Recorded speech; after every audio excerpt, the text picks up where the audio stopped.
Chers amis, effectivement, le président Rouhani est venu. Nous avons signé des contrats. Donc nous sommes dans un environnement économique. Est-ce un Eldorado, l'Iran? Est-ce un Eldorado pour les Iraniens? Est-ce que c'est un grand pays qui va se développer rapidement? Ou est-ce que c'est un Eldorado pour les fournisseurs de l'Iran?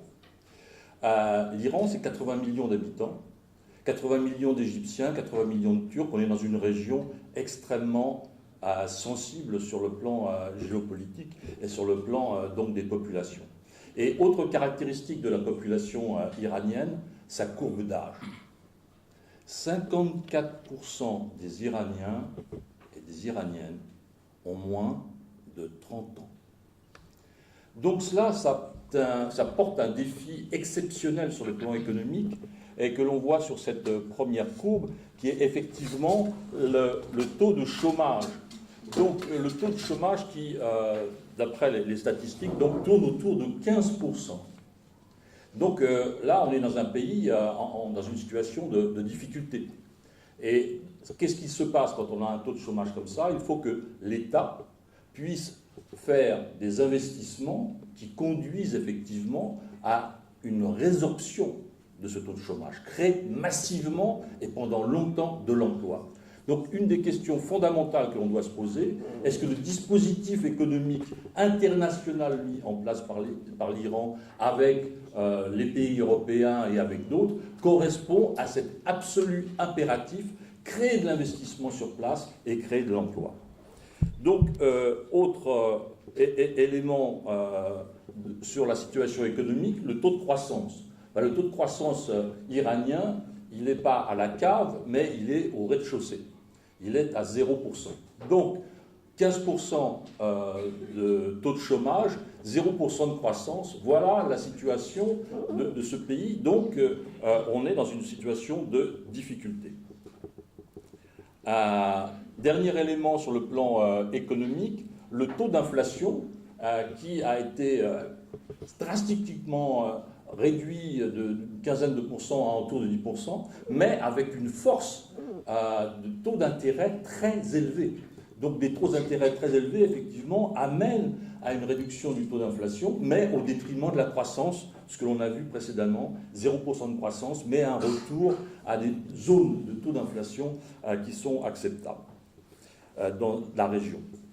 Enfin, dernier point concerne la situation pétrolière.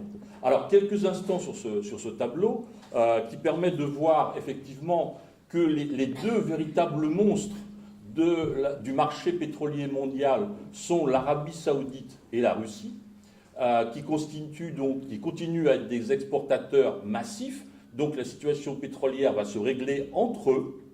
Mais on voit que l'Iran, qui est un producteur donc à hauteur du tiers de ce que produisent les leaders, ne met sur le marché finalement que 1,5 million de barils par jour.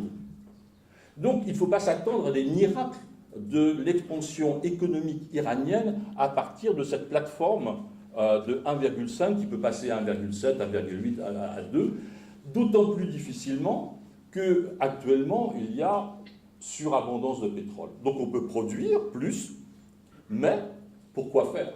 Puisque les clients ne sont pas là. Donc mettre en stock, à ce moment-là, on ne vend pas.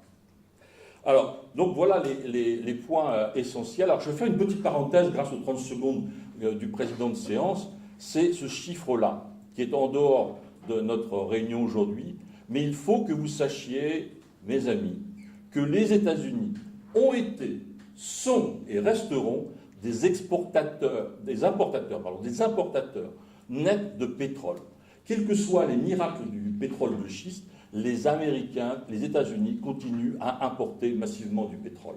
Il faut en acheter moins, mais ils restent importateurs nets. Donc voilà ce que je voulais vous dire en préambule sur la situation économique. Alors qu'est-ce qui s'est passé sur la venue du président iranien en France? Signature de contrat. Signature de contrat dans le domaine aéronautique. Donc, est-ce que l'achat de 100 avions va produire du travail? Parce que c'est l'objectif numéro 1 du travail et des emplois en Iran. Pas vraiment. Quelques centaines d'équipages, de la maintenance au sol, etc. etc. Donc le premier gros contrat n'est pas vraiment porteur de ce dont l'Iran a besoin. Les accords avec PSA, bon, ça c'est un peu mieux parce qu'effectivement, ça va créer des usines où ça va augmenter la puissance des chaînes de fabrication. Donc là, on commence à être un petit peu dans l'objectif primordial que le pouvoir iranien doit s'assigner. Troisièmement, bon, la reconstruction ou l'aménagement de grands aéroports à Machhad ou à Téhéran va créer effectivement un petit peu d'emploi, mais ce sont des structures très spot, très spécifiques, très localisées. Donc il ne s'agit pas d'avoir un impact sur le pays tout entier. Donc on peut commencer à se poser des questions sur les annonces, sur la communication, sur l'avantage que l'on a effectivement à signer des grands contrats. Des grands contrats dans les structures très centralisées où Transparency International nous dit que l'Iran est au 130e rang des États corrompus dans le monde. Il est bien évident qu'un contrat de 10 milliards,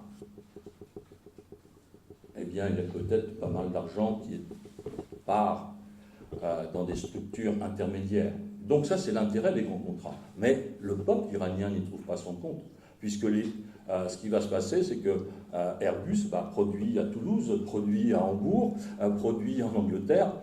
Ce ne sont pas les Iraniens qui vont construire les avions. Donc, voyez-vous, il faut voir ça avec vraiment beaucoup de précautions.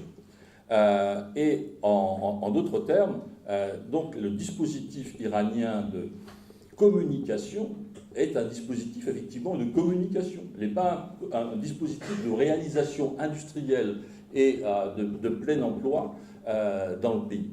Donc ça, c'est vraiment à garder présent à l'esprit. Et quand on voit, avant de venir à Paris, le président iranien en visite en Italie, à côté du pape, c'est de la communication. Il y a un qui prétend effectivement promouvoir la paix, mais selon toujours Amnesty International, il y a à peu près 700 exécutions en Iran par an. Et puis il y a à côté un homme qui est tout en blanc, qui lui effectivement représente la paix. Donc voilà, on fait de la communication. On ne fait pas des changements radicaux dans la situation iranienne. Donc, quelles sont les perspectives? Les perspectives sont, comme on vient de le voir, pas très positives. Les Américains n'ont toujours pas levé la circulation en dollars entre eux-mêmes ou des tiers. Donc, vous n'avez pas le droit de commercer en dollars, soit à partir des États-Unis ou à partir d'un pays tiers, avec l'Iran. Donc, c'est un obstacle. Bien sûr, on peut le contourner, on peut pouvoir utiliser l'euro, on peut être en d'autres monnaies, mais là, il y a un point que les Américains n'ont pas encore levé. Après le nucléaire, que se passe-t-il? Eh bien, il y a les essais des missiles.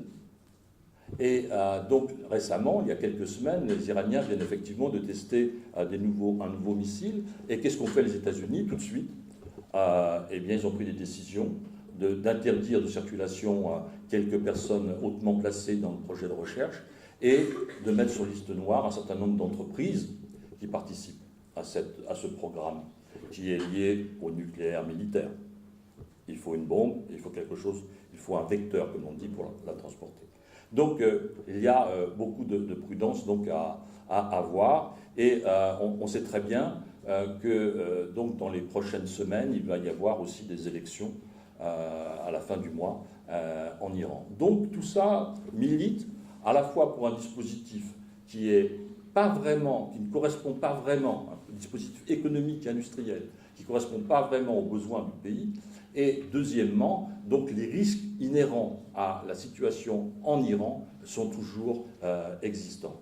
Donc, Eldorado, je ne crois pas.